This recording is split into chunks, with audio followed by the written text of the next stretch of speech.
Hi, I'm Jimmy Kimmel. I have no idea if you know who I am, but I was asked to deliver this year's alternative Christmas message, which I've heard is a big deal, so I hope you do. But if not, I host what you call a chat show, we call it a talk show, and what you call the colonies, I think. I honestly have no idea what's going on over there. I do know what's going on over here, though, and I can tell you that from a fascism perspective, this has been a really great year. Tyranny is booming over here. All right, let me tell you about something that happened on Christmas that perfectly captures where America is right now and why the rest of the world is watching us with a mixture of horror and pity. Jimmy Kimmel delivered the alternative Christmas message on British television, a tradition where they invite someone to offer a different perspective alongside the royal family's address. And what Kimmel said, the way he said it... You may have read in your colorful newspapers, my country's president would like to shut me up because I don't adore him in the way he likes to be adored. The American government made a threat against me and the company I work for, and all of a sudden we're off the air. But then, you know what happened? A Christmas miracle happened. Well, it was September. It was a September miracle. But the holiday does seem to come earlier and earlier every year, doesn't it? And the absolutely brain-dead responses from MAGA supporters who completely miss the sarcasm tells you everything you need to know about the state of American democracy and how we got here. First, let me explain what this alternative Christmas message thing is. Millions and millions of people stood up and said, no, this is not acceptable. People who never watched my show, people who were on record saying they hate my show, spoke out. They marched. They did this all to support the right to a free expression of speech. And because so many people spoke out, we came back. Our show came back stronger than ever. We won, the president lost, and now I'm back on the air every night, giving the most powerful politician on earth a right and richly deserved bollocking. That's a word, right? I used it properly? For anyone who doesn't follow British traditions, since the early 90s, British television has invited various people to deliver an alternative to the monarch's official Christmas address. It's meant to provide different perspectives, often from people who represent viewpoints or experiences that might not align with traditional establishment messaging. Past speakers have included whistleblowers, activists, survivors of various tragedies. It's actually a pretty significant platform. And this year they chose Jimmy Kimmel, an American talk show host who's been one of the most vocal critics of Donald Trump. Now, before we get into what Kimmel actually said, I need to address the elephant in the room. A huge chunk of his message was dripping with sarcasm, like absolutely soaked in it. And based on the comments I'm going to share with you later, a disturbing number of people completely missed that and took everything literally, which is itself a perfect metaphor for how we got Trump elected twice. Critical thinking skills have completely collapsed in this country to the point where people can't even detect obvious sarcasm anymore. By the way, I am trying to do my best to gather all the information I can for you and share it with you. Please leave your likes and comments, and I would be grateful if you subscribed. Let's continue. Kimmel starts by introducing himself as Timmy Kimmel, not Jimmy. That's already a joke. A reference to Tiny Tim from A Christmas Carol playing on British stereotypes and the Christmas theme. But it also works as self-deprecation, making himself small and humble before delivering what's actually a pretty scathing message about American fascism. And yes, he used that word, fascism, on British television on Christmas Day. He says he has no idea if British people know who he is, but he was asked to deliver the alternative Christmas message, which he's heard is a big deal. He hosts what the British call a chat show, but Americans call a talk show in what the British call the colonies, already setting up this playful relationship between Britain and America, acknowledging the historical tension while also creating space for honest conversation about what's happening in the United States right now. And then Kimmel drops the first real bomb. He says from a fascism perspective, this has been a really great year in America. Tyranny is booming over here. Now that part is not sarcasm. That's just facts. 49% of this country got together to own the libs by electing a convicted felon who's been on a revenge tour all year, shitting all over the Constitution and trying to distract from the fact that he's all over the Epstein files along with Britain's former Prince Andrew. The difference being Britain disavowed Andrew. America made Trump president because apparently a lot of people skipped history class. Think about that comparison for a second. Britain had a scandal involving Prince Andrew and Jeffrey Epstein.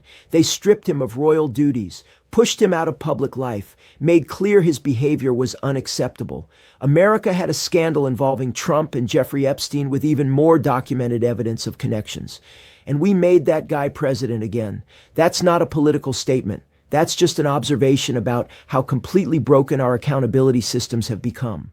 Kimmel then addresses the elephant in the room, which is that Trump and his administration have been threatening him and ABC explicitly. He says the American president wants to shut him up because Kimmel doesn't adore Trump in the way Trump likes to be adored. The American government made threats against him and the company he works for, and suddenly they were off the air. But then, as Kimmel says with heavy sarcasm, a Christmas miracle happened. Well, it was September, a September miracle. But the holidays do seem to come earlier every year, don't they? Let me translate what actually happened there because this is important. When Trump and his cronies threatened ABC and tried to force Kimmel off the air, millions of Americans got pissed off. Not just Kimmel fans, people who never watched his show, people who were on record saying they hate his show. They all spoke out because they understood what was actually at stake. This wasn't about protecting Jimmy Kimmel. This was about protecting free speech and free press from government intimidation and censorship. And because so many people spoke out, because millions of Americans said this is not acceptable in a democracy, the show came back. Kimmel returned to air. The censorship attempt failed. The president lost that fight. And now Kimmel is back on every night, giving the most powerful politician on earth what he calls a right and richly deserved bollocking, which for non-Brits is a coarse slang term meaning a severe verbal dressing down, often involving angry shouting. It comes from the word bollocks, which refers to testicles and implies harsh, forceful verbal chastisement. So yes, Kimmel used British slang correctly to say he's giving Trump absolute hell every single night. The reason this story matters, the reason Kimmel is telling it to a British audience, is because it illustrates how quickly democracy can erode.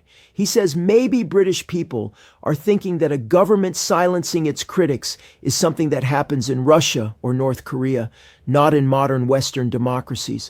Well, that's what Americans thought too. And now we've got what Kimmel calls King Donnie VI calling for executions. It happens fast, faster than people realize. And there's the core message that should terrify everyone. Democratic backsliding doesn't announce itself with tanks in the streets. It happens through incremental normalization of authoritarian behavior. A president threatening media outlets, government officials demanding loyalty over competence, attacks on judicial independence, vilification of the free press. Each step seems possibly justifiable in isolation, but collectively, they represent fundamental transformation of how government operates. And by the time people recognize what's happened, reversing it becomes exponentially harder. Kimmel points out the irony that Americans are very proud of not having a king. It's literally why the country exists. Earlier this year, tens of millions of Americans marched in protests called No Kings. Britain had some of those protests too. And just for the record, Kimmel says, we have nothing against your king. We just have a problem with the guy who thinks he is our king. That distinction matters because it's not about monarchy as a system. It's about unchecked executive power and leaders who believe they're above the law. Then Kimmel gets to the heart of what's happening in America right now. He says we are both figuratively and literally tearing down the structures of our democracy. From the free press to science to medicine to judicial independence to the actual White House itself, we are a right mess. And there's no sarcasm in that statement. That's just accurate assessment of where we are. Attacks on independent journalism, science denial becoming mainstream political position, medical expertise being dismissed in favor of conspiracy theories, courts being packed with partisan loyalists, the physical structure of democratic institutions being undermined while the metaphorical ones collapse.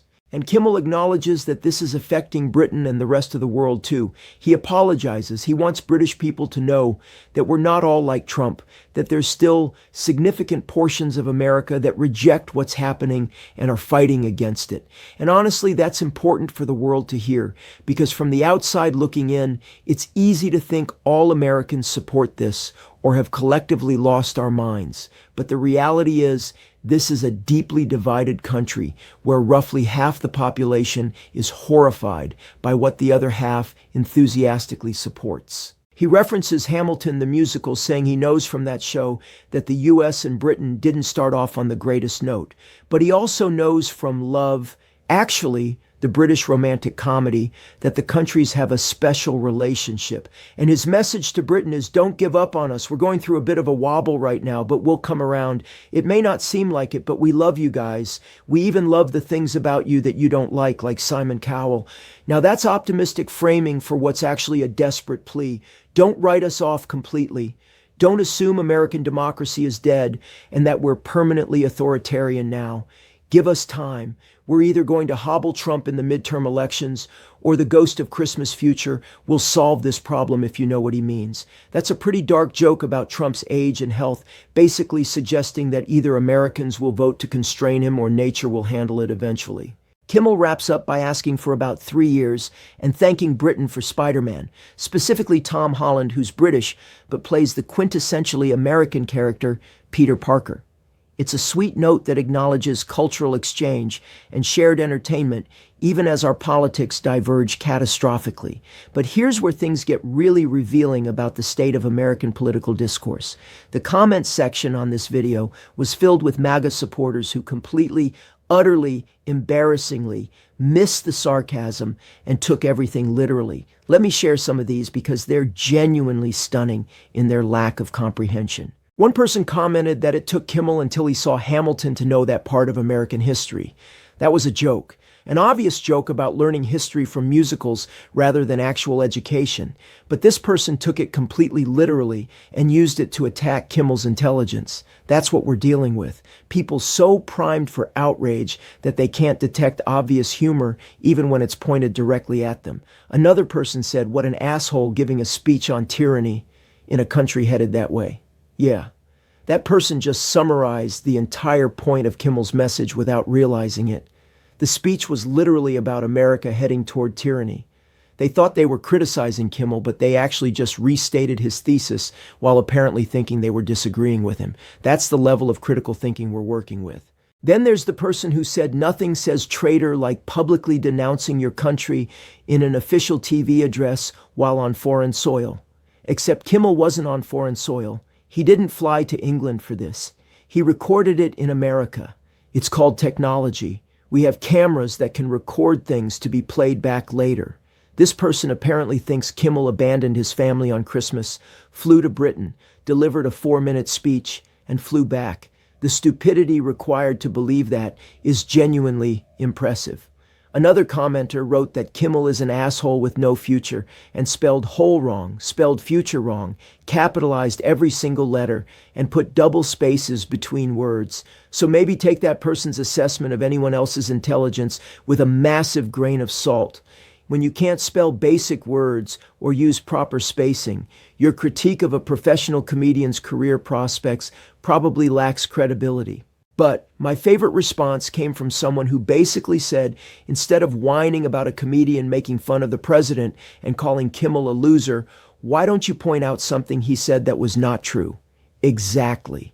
That's the challenge that none of these critics can meet. Everything Kimmel said about American democracy eroding, about Trump's authoritarian tendencies, about the attacks on free press and judicial independence, all of that is documentably true. They can't refute the substance, so they attack the messenger and miss obvious jokes in the process. What Kimmel did with this alternative Christmas message was hold up a mirror to America and force us to see how we look to the rest of the world. Not great. We look like a country in the middle of democratic collapse, electing a twice-impeached convicted felon with extensive connections to a child sex trafficker because roughly half our population decided that owning the libs was more important than preserving constitutional democracy. We look like a cautionary tale about how quickly things can go wrong when people stop valuing truth and accountability. And the MAGA response to Kimmel's message proves his point better than anything he actually said. They can't engage with the substance. They can't defend Trump's behavior or explain why attacking the free press is acceptable. They can't justify the erosion of democratic norms or the assaults on judicial independence. So they attack Kimmel personally, miss obvious jokes, and demonstrate exactly the kind of willful ignorance that got us into this mess in the first place. The comparison to Britain is particularly apt because they're watching this happen in real time and recognizing the warning signs. When a government starts threatening media outlets for unfavorable coverage, when leaders demand personal loyalty over institutional integrity, when facts become optional and criticism becomes treason, those are the markers of democratic backsliding that Britain and other established democracies can identify because they've seen it happen elsewhere, and they're horrified to watch it happening in America. Kimmel's plea for patience, for the world not to give up on America, is both touching and kind of pathetic. We shouldn't need to beg other democracies not to write us off. We should be leading by example. We should be the beacon of democratic values and constitutional government that we've claimed to be for centuries. Instead, we're the country that elected Trump twice, attacks our own institutions, denies science, embraces conspiracy theories, and demonstrates that a significant portion of our population can't even detect obvious sarcasm. The fact that Kimmel had to deliver this message at all, that an American comedian felt compelled to apologize to Britain for our democratic collapse and beg for patience while we try to fix it, should be humiliating for every American. This is where we are. This is how far we've fallen. We're the international embarrassment that needs others to give us time to maybe possibly get our shit together if we're lucky. And the response from MAGA World proves we're not getting our shit together anytime soon. When presented with thoughtful criticism wrapped in humor and delivered with obvious sarcasm, they demonstrate comprehension so poor they can't even understand what's being said.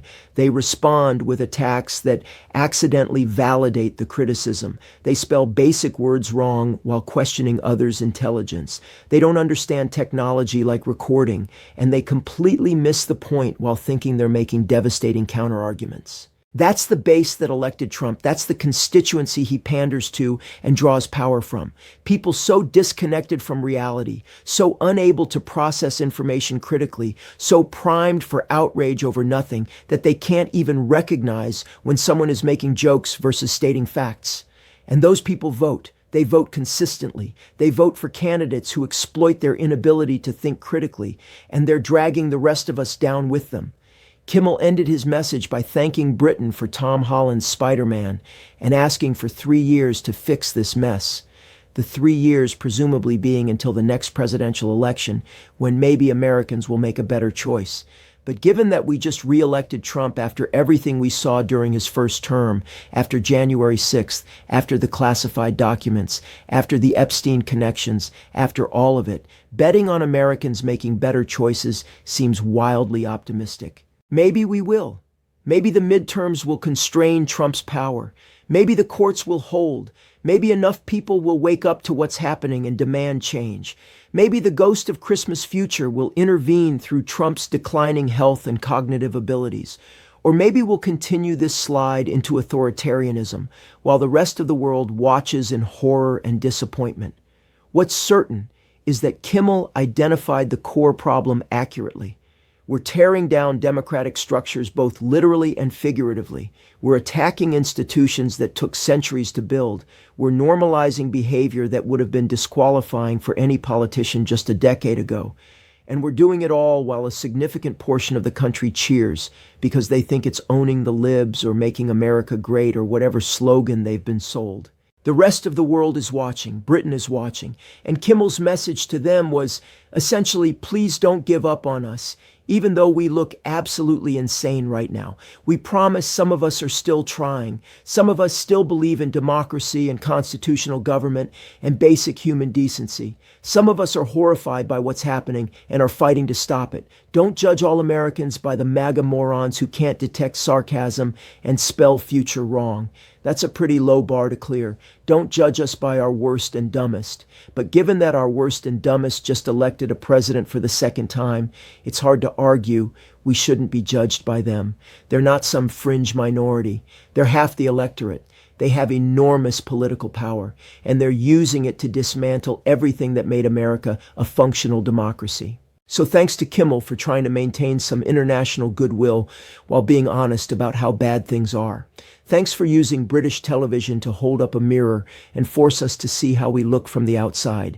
And thanks for giving the rest of us language to describe what's happening, even as MAGA world proves they can't understand basic communication. We are a right mess. We are going through more than a bit of a wobble. And whether we come around or continue spiraling is an open question that the next few years will answer. In the meantime, all we can do is keep fighting, keep speaking truth, keep calling out the destruction of democratic norms, and hope that eventually enough people wake up before it's too late to reverse course.